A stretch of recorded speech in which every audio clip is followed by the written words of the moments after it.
tava meia hora gravando um vídeo pra vocês e não gravou nada. Tinha nem o que eu faço da minha vida. Camila tá lá dentro escutando e rindo. Bom. Olá, meninas. Bem-vindas a mais um, principalmente hoje, mais um vídeo do Chá das 8. Gente, tem muito mosquito aqui. Bom, nesse vídeo de hoje eu vou contar pra vocês sobre 3 perrengues que eu passei durante minha carreira de modelo, que foram o terremoto do Chile, que foi um dos maiores terremotos do mundo. Uma história que eu já contei aqui pra vocês, mas eu vou levar um pouquinho mais além, contar algumas curiosidades, né? Eu contei sobre o meu quase sequestro nos Estados Unidos, vou desenrolar um pouquinho essa história. E a terceira foi sobre um trabalho que eu fiz na metade de uma floresta na China. Mas antes de eu contar qualquer coisa, vamos dar um gostei aqui embaixo, principalmente para uma mãe que tá aqui gravando um vídeo pela segunda vez depois de perder tudo. Deem um gostei aqui embaixo para me ajudarem. Comentem aqui embaixo o que vocês gostaram, o que vocês não gostaram, o que vocês gostariam de saber nos próximos vídeos. E não esqueçam de me seguir no Instagram para poder conhecer o meu dia a dia, como que eu tô me virando nessa nova fase do coronavírus, da maternidade, minhas histórias sobre trabalho, o que a gente tá fazendo, como que tá sendo desescalada aqui na Espanha. Para quem não sabe, meu nome é Isis Lohan, ou Isis Sampaio, e eu tenho 30 anos, eu trabalho como modelo desde os 15, viajo o mundo desde os 17 e conto sobre toda a minha... Eu sou mãe de um garotinho lindo de 2 aninhos e conto sobre toda essa minha rotina. Eu tava na China quando começou o coronavírus, viemos morar na Espanha, acabamos de nos mudar, já passamos por muitos países, mas enfim, conto um pouco de tudo isso pra vocês. Então me sigam lá, @IsisModel, pra vocês ficarem por dentro de tudo no dia a dia. E pra quem gostou do meu biquíni, da minha marca Bad Beach Brasil, me sigam lá no Instagram, @Bad Beach Brasil. Bom, vamos lá. Primeira história, terremoto no Chile. Eu não sei se vocês se lembram, mas no ano... Ai, cara, eu tô até com preguiça de falar tudo de novo. Sabe quando você já contou aquela história tantas vezes e você tem que contar outra vez pra pessoa que tá te perguntando? Mas vamos lá, com todo o entusiasmo que vocês merecem. Em 2010 teve um terremoto no Chile de 9,1 na escala Richter, que foi um dos maiores terremotos, pelo menos por isso que me falaram na época, que já tinham existido no planeta. E eu estava lá.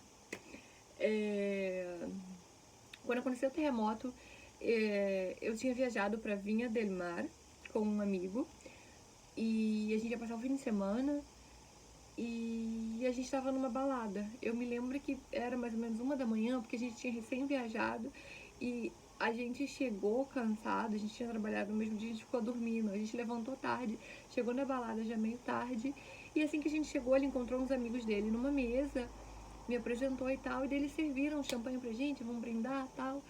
Eu lembro que eu tomei, gente, um golinho do champanhe, eu olhei, tudo começou a se mover. Eu lembro como se fosse ontem, eu falei assim pra ele, Pio, botaram droga na minha bebida. Aí ele falou, mas por quê? Eu falei, eu tô vendo tudo se mexendo, eu nem bebi. Ele olhou pro outro lado, olhou pra mim e falou, colocaram na minha também. Gente, nisso que ele falou isso, foi tudo muito rápido, foi assim, questão de segundos. Eu lembro que tinha umas estantes, assim, de bebida, sabe? Aquelas garrafas até o teto. As garrafas começaram a cair em cima das pessoas escorrendo, passando por cima do sofá, de cadeiras, pisoteando. E eu saí dali, era um lugar na areia. Então, como a base não tinha uma estrutura sólida, se movimentava muito, muito, muito mais do que, né, se tivesse em cima de cimento. E eu lembro que eu saí sem saber o que estava acontecendo. Eu achei que o lugar tinha 2 andares, em cima estava tão cheio que estava caindo. E quando eu saí, um rapaz me abraçou, estava chorando desesperadamente, falou, calma, calma. Eu falei, o que está acontecendo? E ele falou, calma, isso é um terremoto, aqui é normal, não se preocupa. A gente que é brasileiro, a gente não tem noção disso, mas eles não, como eles estão mais acostumados a esse tipo de eventos, né? Eles não tinham tanta dimensão que era tão grande, mas eu me lembro que não tinha luz em lugar nenhum de onde a gente via. Eu lembro da polícia vindo com o cavalo, falando para as pessoas saírem da praia, porque poderia ter um maremoto. Eu desesperada, perdida dos meus amigos, consegui encontrar com eles e ele falou assim para mim, olha, vão para casa desse meu amigo que é na montanha, porque a casa dele era em frente à praia. Porque podem ter réplicas. Para quem não sabe, réplica quando em seguida de um grande terremoto, um pequeno, eu não sei o tecnicismo, se eu estiver errado, por favor me corrija, se foi a explicação que me deram. Depois que tem aquela ruptura, né, depois a Terra começa meio que se reacomodar e voltar para o lugar, e aquilo vai causando pequenos tremores. Mas num tremor de 9,1, a réplica era de 7,5, 7,1, que já eram novos terremotos, né? Então ele falou, não, a gente vai pra lá, pra casa do meu amigo, que é um pouco mais longe do mar, no alto, a gente vai estar bem. Quando a gente chegou lá, tinham mais de 30 pessoas. Eu não conhecia absolutamente ninguém. Foi uma situação chatíssima. E o pior, a gente não tinha energia elétrica para carregar os telefones, a gente não tinha acesso à internet. Eu não podia me comunicar com a minha família para falar que eu estava bem, para saber o que estava acontecendo. A gente só escutava assim, sabe, as pessoas falando isso e aquilo, mas você não sabia o que era verdade, o que não era, falando que não tinha mais gasolina no posto de gasolina para ir embora, que tinham caído pontes no caminho para Santiago, que é a capital do Chile, vinha del Mar, é uma região de praias que muitas pessoas viajam na época do verão, e tem cassinos, shows, enfim.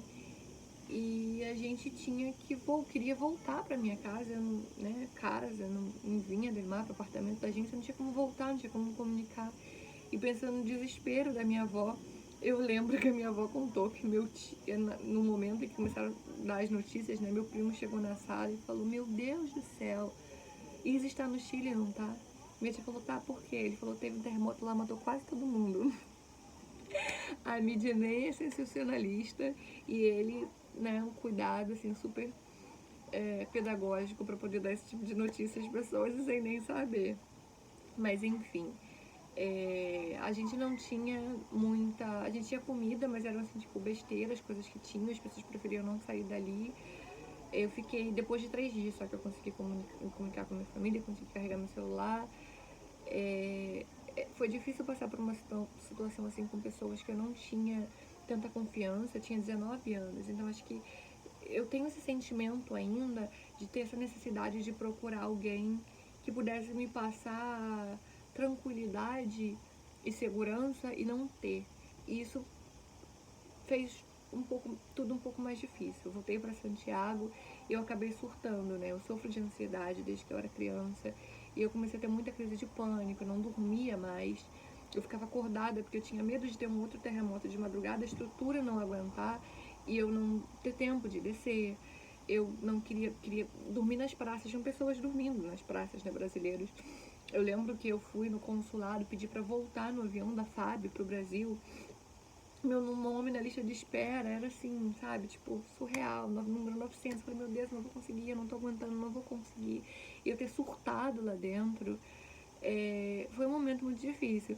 Mas eu consegui, eu voltei no avião da FAB, eles me ligaram falando, você tem 30 minutos para aqui no aeroporto. Eu larguei meu computador, larguei e-book, larguei tudo para trás. Depois minhas amigas tiveram que se virar para mandar para mim pro Brasil. E eu voltei no avião da FAB, eles foram amores, serei eternamente grata por terem me devolvido ao Brasil naquele momento. E quando essas experiências difíceis passam, o que fica e passa o trauma também, né? Fiquei muitos anos, mais de 5 anos, sem voltar à praia. A primeira vez que eu voltei foi na Tailândia, um lugar que é conhecido por ter tido um maremoto não, um tsunami muito grande. Então, primeira noite que eu dormi, eu sonhei, tive pesadelo a noite inteira, levantava suando, aquele desespero, estresse pós-traumático, né? Mas quando tudo isso passa e você se cura de tudo isso, hoje eu sou peixinha sereia, para quem me acompanha no dia a dia. O que ficam são as lembranças, né? O aprendizado, a história para contar e a gratidão por ter sobrevivido. A segunda história, vou contar um pouco sobre LA, umas coisas que aconteceram por lá.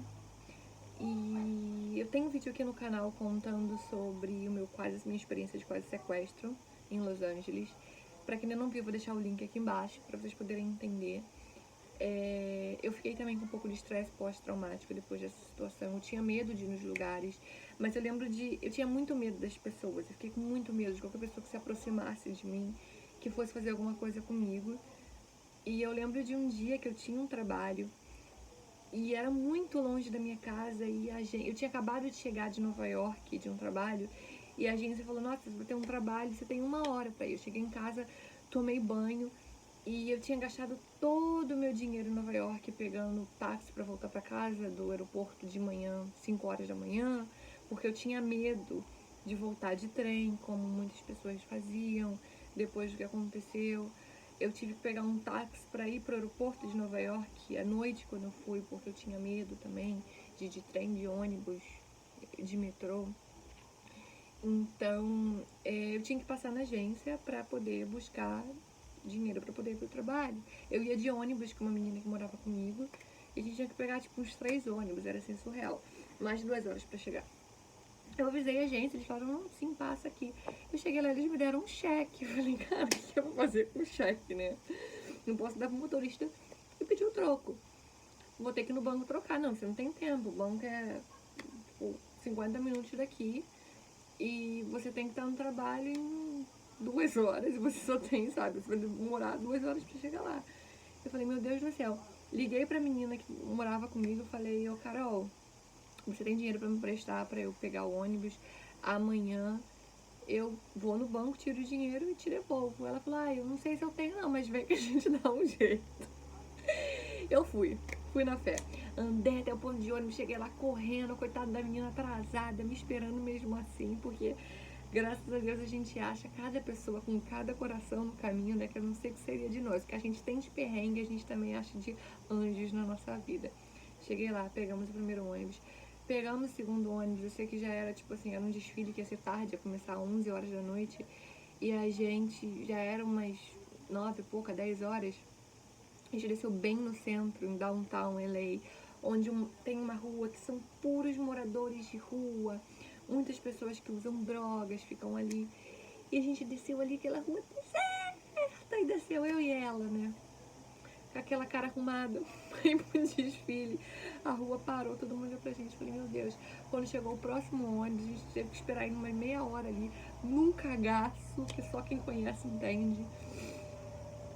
Quando o ônibus chegou, a gente foi entrar, a gente contando as moedas. Faltava tipo 10 centavos. A gente não tinha. Falei, meu Deus do céu, a gente precisa do trabalho, não posso faltar esse trabalho. Gente, um rapaz que era morador de rua, que tinha caixinha desse de esmola, levantou e falou, quando vocês precisam, pegam aqui. Essa é uma história que eu nunca vou me esquecer. Porque muitas vezes você vê pessoas que têm condições, né? As pessoas não se oferecem para ajudar. Essa é uma história que eu não posso contar, porque assim, nesses anos de viagem que eu mais fui é ajudada por pessoas desconhecidas na minha vida. Mas é muito bonito quando aquela ajuda vem de pessoas que têm menos do que você, sabe? Que apesar de terem pouco ou nada, elas estão dispostas a ajudar.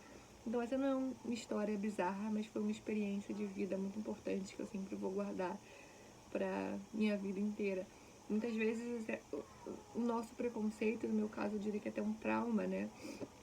Depois de tudo que eu passei, descer ali e sentir medo, e foi aquela pessoa que estendeu a mão para mim quando eu precisei. A gente não precisou pegar do dele, a gente conseguiu, né? Até porque a gente se sentia mal em fazer isso. Sabia o quanto ele precisava, conseguimos achar umas moedinhas, entramos no ônibus e essa história de LA é muito longa, né? Teve muita coisa que aconteceu. Foi muito difícil para mim continuar lá depois disso. Eu não tive muito apoio da agência que eu estava trabalhando. Eu tentava ir para os trabalhos e na metade do caminho, se eu descesse num lugar deserto e visse pessoas, homens, né? Eu voltava e ia embora e não ia pros castings, pros trabalhos, pros meus compromissos, porque eu tinha medo, eu não conseguia sair à noite, eu não conseguia fazer nada sozinha. Até pra ir pro supermercado, pra mim, eu comecei a pedir em casa. Foi uma época muito difícil, eu não tive muito apoio, eles não falaram que... Não lembro de ter chegado na agência assim, pranto, chorando, soluçando, falando que eu quero ir embora, eu quero ir embora. Eles falaram, não, você não vai embora. Você tem contrato, você tem que cumprir. Eu falei, sim, mas eu não tenho nenhum trabalho marcado até lá. Não, você não vai embora. Foi na época do casting da Victoria's Secret, né? E eles falaram, não, mas você tem casting da Victoria's Secret, você é a única menina que vai fazer. Eu falei, não, mas eu não quero, eu quero ir embora. Não, não vai embora, o mais importante é que não, seu bem-estar. Esse tipo de coisa, gente... Esse tipo de shade a gente não joga até a gente deixar a carreira. Mas enfim, essa é a minha história sobre LA. E minha última história, espero que vocês estejam gostando, é sobre um trabalho que eu fui fazer na China. Ai, gente... Eu tenho muita história absurda de trabalho trabalhos na China, né? Clientes que pedem pra você pular e descer mais devagar. Umas coisas que você realmente não tem como fazer, né? Se eu começar a contar as histórias da China aqui, eu posso fazer um vídeo de 10 horas pra vocês, não vai acabar nunca. Mas esse é um trabalho que eu tenho sempre em mente, porque eu encontrei com essa cliente depois de muito tempo. Depois de quase 10 anos trabalhando com a minha agência lá, eu resolvi trabalhar por conta própria, porque eu tive um filho e eu queria ter mais liberdade de decidir os meus horários, os meus trabalhos. E eu encontrei essa cliente e ela falou, nossa, mas essa modelo, ela falou pro estúdio, não tem como trabalhar com ela é muito diva, ela dá piti, estrelismo e tal. E ele falou, não, que isso, a gente trabalha com ela sempre, ela é ótima, super profissional. E ela me contou o trabalho que ela contou pra eles me contaram a história do trabalho que nós fizemos juntos. Eu realmente dei muito piti. Porque não é porque eu tenho estrelismo nem do piti, mas é porque eu realmente vi uma situação de estresse onde eu trabalhava praticamente 24 horas por dia. Essa é uma história que, se vocês quiserem, né, saber como que é o dia a dia de trabalho de modelo na China, eu posso contar aqui pra vocês o quanto era difícil, estressante, e tive crises de pânico em trabalho, de passar a madrugada acordada chorando, trancada no banheiro. Enfim, eu tava chegando de um trabalho, tava chegando de uns 4 dias de trabalho em 4 cidades diferentes, onde eu acordava 3 da manhã, ia pro aeroporto, chegava lá, trabalhava 10, 12 horas, em pé, de salto alto, trocando 300, 400, 500 roupas num dia, sem comer direito, porque comida em alguns lugares da China é realmente algo muito complicado. E tinha que fazer dieta, então não podia comer McDonald's, que é o que salva, né, arroz. Enfim, daí saía desse trabalho, ia pro hotel, dormia 3 horas, pegava trem, ia para outra cidade. E finalmente, depois de semanas trabalhando, sem ter um dia livre, sem descansar, dias sem dormir, sem comer bem, eu ia voltar para casa. Cheguei na estação de trem, peguei um táxi, tava voltando pra minha casa, feliz, contente, era umas 10h30 da noite. Quando eu tava na rua da minha casa, a minha agência ligou, falou, se você tem um trabalho amanhã em outra cidade, mas você vai ter que ir hoje pra poder começar cedo. Eu falei, gente, são 10h30 da noite, sim, meia hora o cliente tá passando pra te buscar. Eu falei, como assim, gente, tá passando pra me buscar? Eu lembro que meu marido, eu avisei ele, liguei pra ele chorando. Eu chorava, assim, de soluçar, e ele preparou pra mim comida pra eu passar, comer o dia seguinte inteiro, né, completo, porque ele sabia tudo que eu tava passando. Fui pra casa, peguei minha maletinha, chegaram pra me buscar e eu fui embora chorando, soluçando, porque eu não queria ir, mas tinha contrato, eu não podia falar que não dentro do carro. Viajamos umas 3 horas, chegamos lá, me colocaram no hotel, gente, no meio do mato. Cheguei lá, o chuveiro era em cima da letrina, né, que fala, que é aquele buraco no chão. E era imundo, imundo. Deitei na cama, falei, não vai ter como tomar banho. E eu tava trabalhando desde de manhã cedo. Eu tinha trabalhado essa semana, eu tive um trabalho de 19 horas, gente, 19 horas. Uns 2 dias antes, não tinha me recuperado. Eu falei, meu Deus, não vai dar pra tomar banho.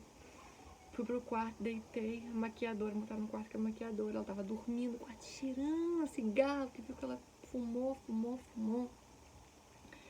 Tentei dormir, mas eu acho que a cama tava tão suja, não sei o que aconteceu, se eram as, né, calcinhas que tinha nos trabalhos anteriores, que me deu uma infecção urinária. Eu comecei a sentir uma dor. Quem teve infecção urinária sabe como é que é.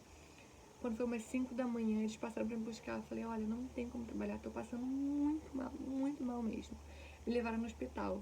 Gente, quando cheguei no hospital, não era um hospital. Era só um quarto de, sei lá, uns 2 metros quadrados e tinha uma mesa ali, o médico me atendendo. Gente, o material, a mesa do médico, as coisas, se eu botar seu dedo, ficava a marca. Imundo. Onde você pisava no chão, ficava a marca. Falaram que me dá uma injeção. Falei, não vou tomar injeção, a gente não tem condições de tomar injeção aqui, olha isso. Ninguém falava inglês, detalhe. E eu não falava chinês ainda nessa época, mandarim. Gente, o lugar muito sujo, negócio enferrujado. O médico escutando no coração, eu com medo de pegar um tétano. Tá, me deram uns comprimidos, porque eu não sei tomar injeção. Saí de lá e fui trabalhar agora. Me levaram, viajamos mais 2 horas de carro para metade de uma floresta. Chegamos lá, uma cabana para maquiar, uma quantidade de mosquitos sem fim. Pergunta se alguém levou um protetor de mosquito. Não, né? A perna, assim, parecia que tava com sarampo já. Aí eu falei, não, então, já é umas 8 horas da manhã, né? A gente tá acordado desde as 5. Peraí, rapidinho, já volto.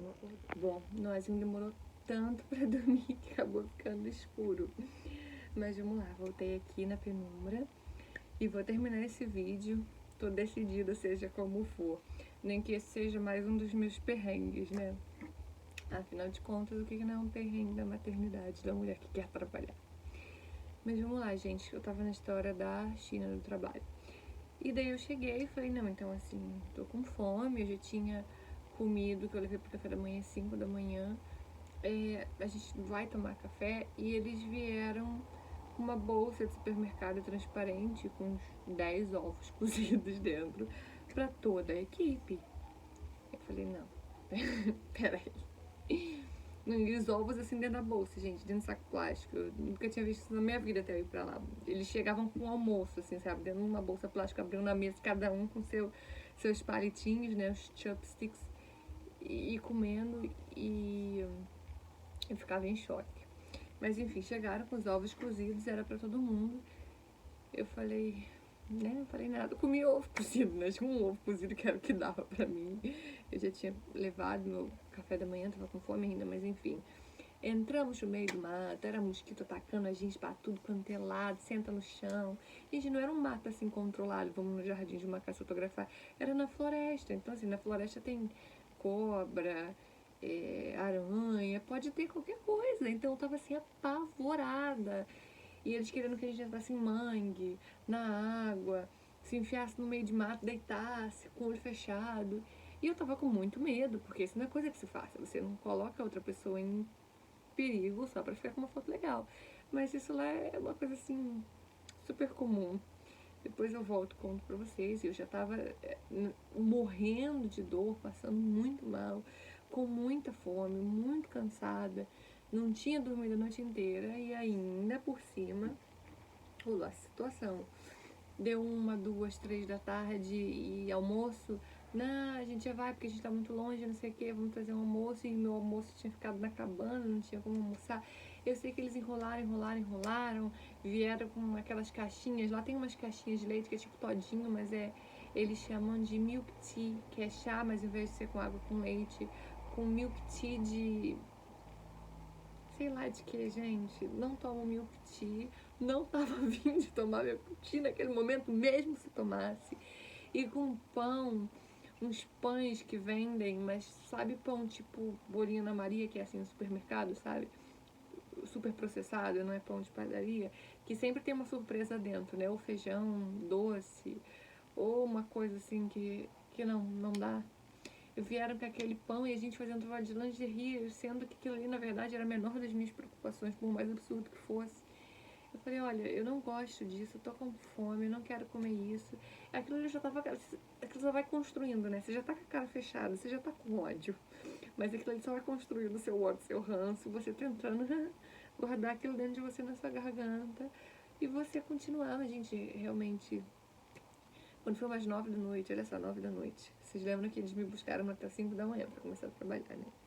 A gente já não tinha comido mais nada. Eles queriam que a gente entrasse dentro. Não, tinham falado que a gente tinha terminado.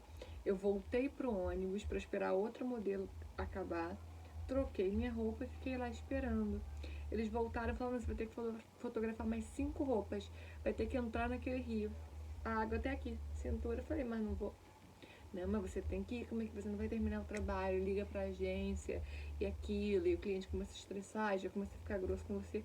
Cara, olha tudo que você já passou pra terminar o trabalho e a pessoa ainda se acha no direito de fazer grosseria, de levantar a voz porque você não quer fazer uma coisa absurda. Eu falei, eu não vou entrar nessa água no escuro, 9 da noite, não sei o que tem aí dentro, no meio da floresta, eu tô passando mal, tô com fome, tô cansada. A situação em si é toda muito absurda desde o princípio, né? Não, então a gente não vai te pagar, não sei o que. Eu falei, não paga, sabe? Tipo, obviamente eles iam ter que pagar, isso era algo que eles iam resolver depois com a minha agência, já que eles contrataram eles, mas era assim, uma situação surreal. Eu sei que a outra modelo fotografou as roupas dela e a minha, e eu não fiz. E essa foi a história da cliente que achou que eu era diva e não queria mais trabalhar comigo. Então, assim, eu acho que se eu estivesse trabalhando sozinha, eu estivesse num ritmo menor de trabalho, eu teria encarado todos esses absurdos de uma maneira muito mais leve, porque eu ia estar descansada, eu ia estar alimentada, eu teria tido tempo de preparar pelo menos alguma coisa para me alimentar. Tudo bem que eles deixaram lá, mas sabe, tudo teria sido um pouco mais fácil, mas realmente eram umas situações de pressão e de incitação ao ódio tão contínuas que não tinha como você ser legal, não tem como ser legal, eram abusos, né, na verdade. E vocês sabem que eu sou uma pessoa que, com todos os perrengues, eu nunca falei mal da China, pelo contrário, eu sou muito grata e eu aprendi, eu cresci, eu passei os últimos 10 anos da minha vida lá e eu fui muito feliz e tenho muitas coisas boas que eu vou carregar sempre. Mas realmente tem umas coisas muito absurdas, muito surreais, que se eu começar a contar, olha, ninguém acredita. Mas eu espero que vocês acreditem nessa. E eu espero que vocês tenham gostado. Espero que vocês curtam esse vídeo, porque como vocês podem ver, fazer esse vídeo foi mais um perrengue da minha vida. Aqui já são 10 horas da noite e agora a mamãe aqui vai tomar banho, jantar e editar esse vídeo pra poder postar pra vocês daqui a pouco, tá bom? Gente, muito obrigada por terem estado comigo mais uma vez. Um beijo gigante e gostei, seguir, Instagram. Até a próxima. Tchau, tchau.